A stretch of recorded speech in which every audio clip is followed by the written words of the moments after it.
What's up, my fellow dorks? The Turtle Dork here with a new review for you. This week I have for you Baby Driver, the new film from Edgar Wright with an all-star cast. So let's delve into this film a little bit. Let me just give you some of my initial thoughts and what I really enjoyed about this film. Let's just say the opening of this film is absolutely fantastic.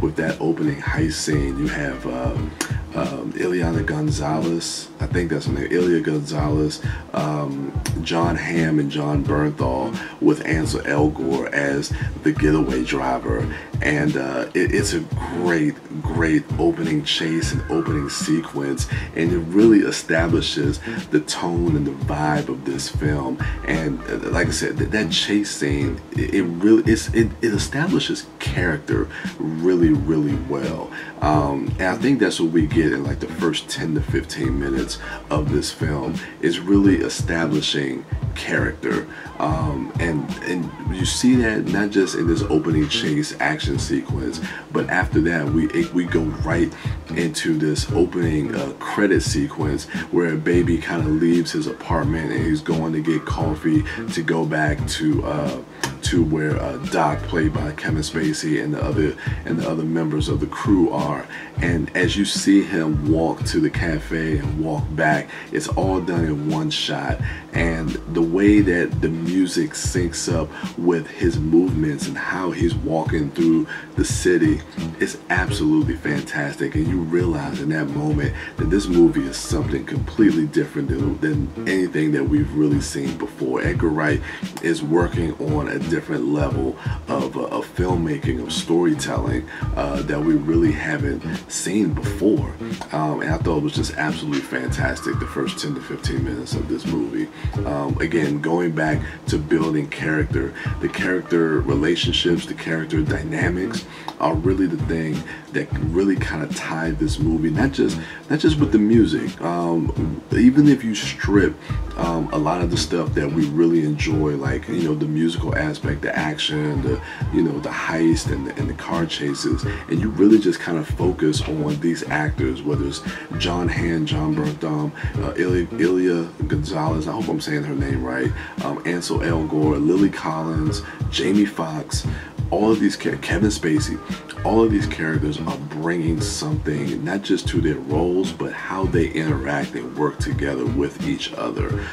The moments with John Hamm and Ansel Elgort, the moments with Jamie Foxx and Ansel Elgort, and the dynamics between these crews, and the tension that they're able to kind of build as the story progresses, as we get towards this final heist.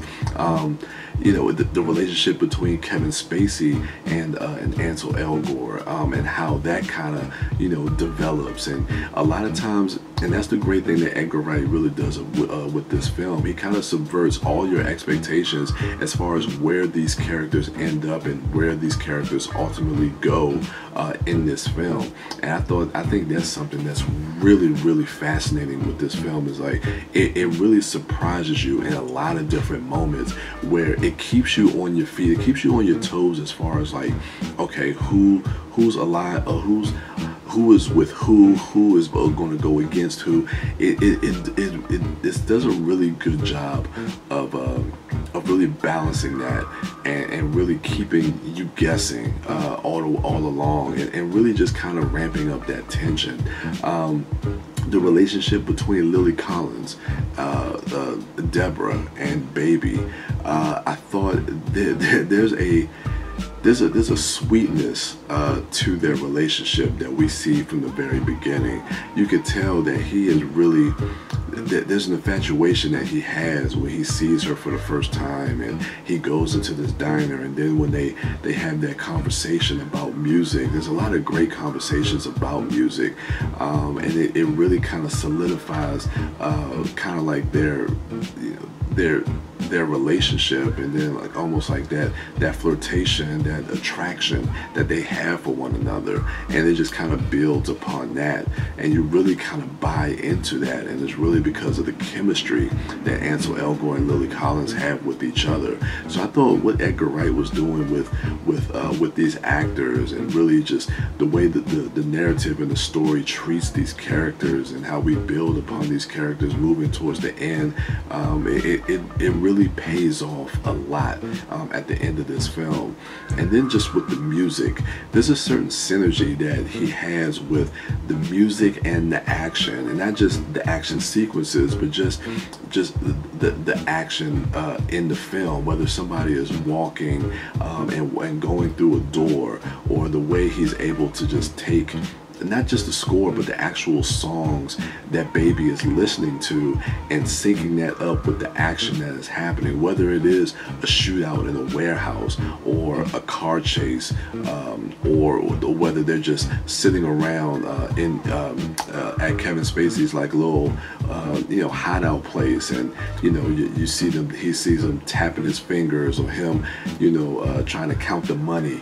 Everything is all in sync, and it's beautiful the way it's done, especially in a lot of the heists when you see it, like when you see them go into the trunk and close the trunk door, or going through a door to get into a diner.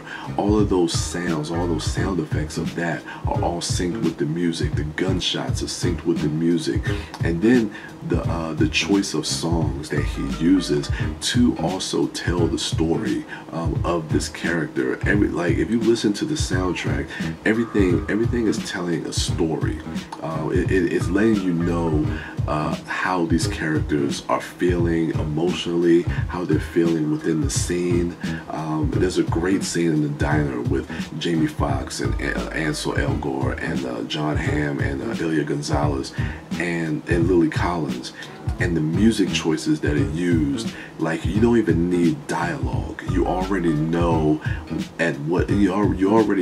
what the characters are feeling, and how you as an audience should be feeling in that moment as well. So I thought it was just brilliant the way Edgar Wright was really able to really construct this film and really put something something we really never have seen before.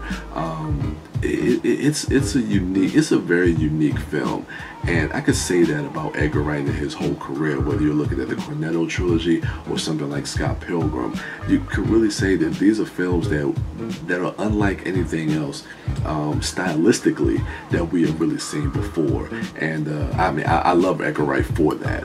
So yeah, man, these are my initial thoughts of Baby Driver. I've seen it twice. I can't wait to see it again. If you haven't seen it, definitely go check it out. I don't think I spoiled anything for you. I don't know. I don't think I have, and I'll keep it that way. But you need to go check this movie out. For a score, I'm going to give this. I did have a couple of minor things that I didn't really dig about the film, but even with that, I'm going to give this a solid 93. Yeah, let's just go with 93. Don't ask me how I come up with these numbers. I just take it. It's my score, 93 out of 100. Anyway, let me know what you thought of Baby Driver in the comments below. Go ahead, rate, like, subscribe, and share. And go ahead and check out my other dorks at MouthDork, at TheDiscoDork, and at Sidewalk Siren. And as for me, I am the Turtle Dork. And with that, I'm out.